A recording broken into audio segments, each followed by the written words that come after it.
Joining us now is Pulitzer Prize-winning journalist, my friend Ronan Farrow, investigative reporter and contributing writer for The New Yorker. Mr. Farrow's recently published piece on this subject for The New Yorker is called Elon Musk's Shadow Rule.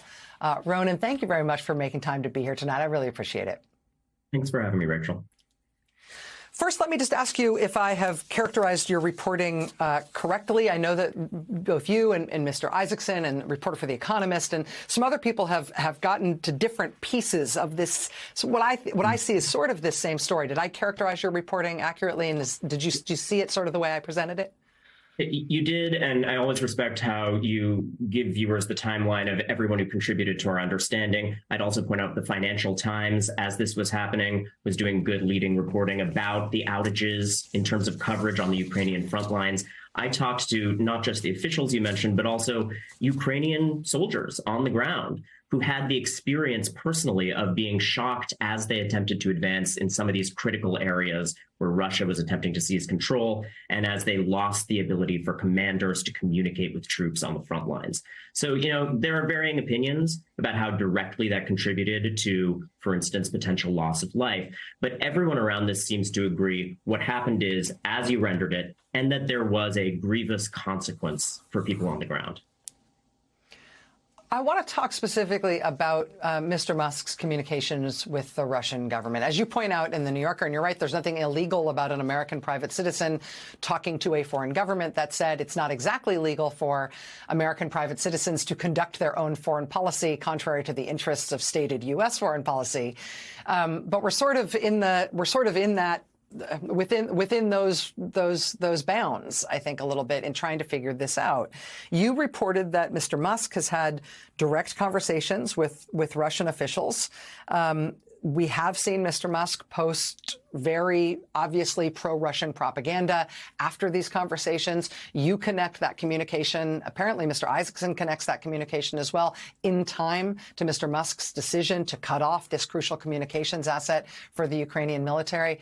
What do you understand about his communication with Russia?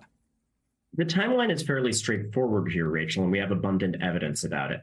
Elon Musk very often likes to identify problems in the world and swoop in and try to solve them. There's a lot of upside to that. And NASA's reliance on him is also an antidote to a situation where we literally had no way to launch American astronauts into space unless the Russians launched for us. So there are positives to this. However, what we saw in the Ukraine case was Elon Musk swooped in. He was tweeting with Ukrainian officials. He was saying Starlink is on the way.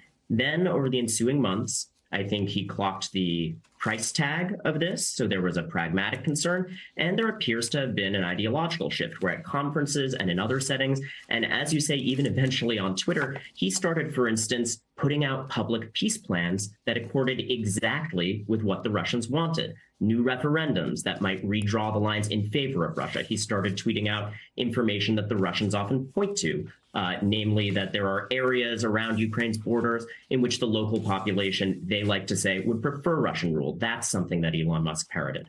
So we see all of this that's public facing. Then we have the fact from multiple people now that he was in many conversations, it appears, with Russian officials, and at least one with Vladimir Putin himself. Later, as you pointed out, he denied that, but that does seem to be the case. And you cited a paragraph where there are unnamed officials saying that. I would point out there's also on the record people saying that. Colin Kahl, a senior defense official who's very respected, is on the record in this piece talking about the conversation you mentioned in which Elon Musk was watching that map and said, I talked to Vladimir Putin, not in another time, as he's later claimed, not about an unrelated thing, very clearly implying about this in this time frame. Well, the other thing that's so unnerving about that section of your reporting is just the idea of what Mr. Musk describes.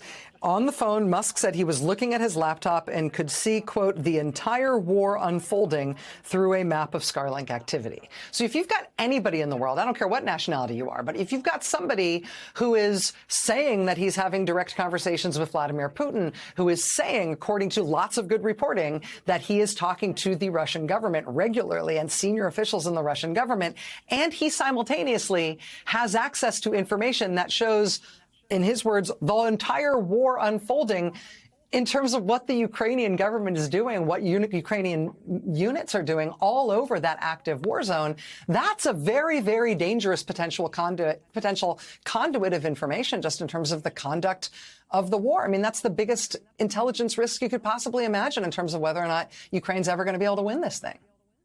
Needless to say, Rachel, this is of grave concern to Ukrainians, to American defense officials watching this conflict and trying to advance American interests in the region. You mentioned that regardless of the legal lines, it is a unique phenomenon and potentially a problem when a private individual is brokering foreign policy like this. Elon Musk does have many of the powers of a state now. He goes on diplomatic missions. He poses for the kind of awkward smiling handshake photos with foreign officials, including Chinese officials that we usually associate with elected officials. And we have American officials treating him like an elected official because his power is unavoidable in these areas.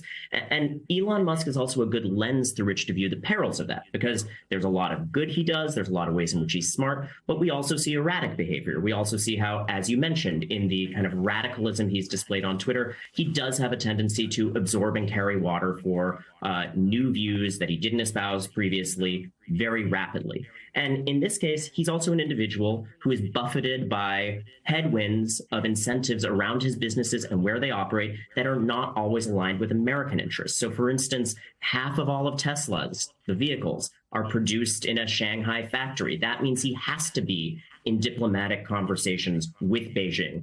And he's a fairly transparent guy in some ways. It's not clear that all of his statements around this have always been accurate, like the Putin comments. However, he talks about it a lot. He goes in interviews with the Financial Times in one case and comes out and says, I've talked to the Chinese. They're mad about me giving internet access in Ukraine because, remember, the Chinese have backed the Russians in this conflict. And they're fearful of that kind of free internet technology being given to their own people. So he's dealt with blowback for the Ukrainian support because of his unique geopolitical position. And that does underscore how dangerous it is to concentrate all of this power in the hands of private billionaires with their own interests. Right. And it raises the question, if he's being pressured and advised by the Chinese and the Russians, what's the relationship of the U.S. government to him, particularly when he's conducting effectively foreign policy against the interests of stated U.S. policy. Pulitzer Prize-winning journalist Ronan Farrow. Ronan, thank you for this reporting. Thanks for talking with us about it tonight. It's good to see you. Thanks for all you do, Rachel.